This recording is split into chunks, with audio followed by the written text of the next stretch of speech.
Vous pouvez me dire quel est le premier pays africain à obtenir son indépendance? C'est le Ghana, papa. Et c'était en 1957, mon chéri.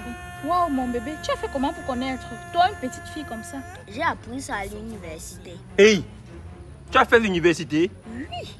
J'étais à l'université quand je faisais le collège, mes parents. Wonderful. Maintenant, papa, toi aussi, tu peux me dire quel est le premier pays européen à avoir obtenu son indépendance? C'est la France et c'était en 1791. Hey, même la France a été colonisée. Mais bien sûr, qui n'a pas été colonisé? Ah, moi je croyais que c'était seulement eux les Européens qui colonisaient les autres pays. Non, eux-mêmes aussi ils ont été colonisés. Même eux, ils ont subi. Ok, mais vous pouvez me dire par qui est-ce que la France a été colonisée? La France n'a pas été colonisée par une puissance unique, mais a subi plusieurs occupations et colonisations à différentes époques.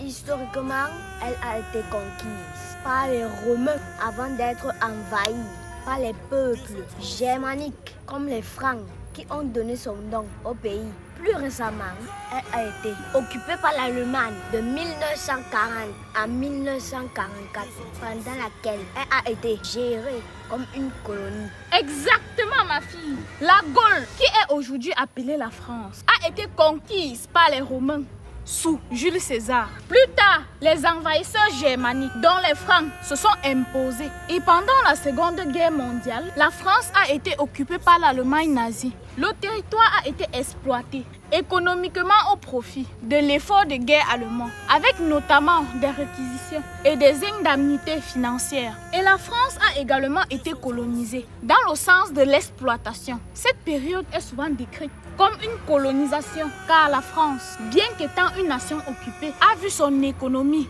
et ses ressources mises au service de l'occupant. Une situation similaire à celle des colonies. Waouh, chérie, tu m'impressionnes. Honnêtement, je ne connaissais pas moi ça. C'est pourquoi il est important pour quelqu'un qui n'a pas fréquenté d'envoyer ses enfants à l'école.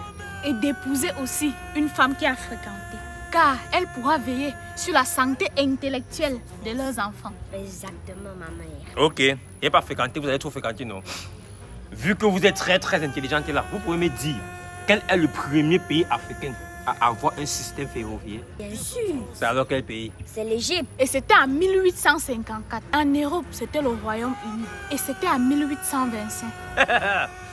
Vous pouvez me dire quel est le premier pays africain à avoir une université moderne? C'est l'Égypte. Exact, ma fille. Et c'était l'université du Caire en 1908. Et en Europe, c'était l'Italie avec l'université de Bologne en 1088. Pourquoi à chaque fois que je te pose une question sur l'Afrique, tu me dis aussi pour l'Europe? Je t'ai demandé pour l'Europe. Non, mais il faut que tu saches. Tu dois t'instruire, papa. Ok, c'est instruit. Vous pouvez me dire quel est le premier pays africain à avoir une colonie de téléphonie mobile? C'est le Congo-Kinshasa. Exact.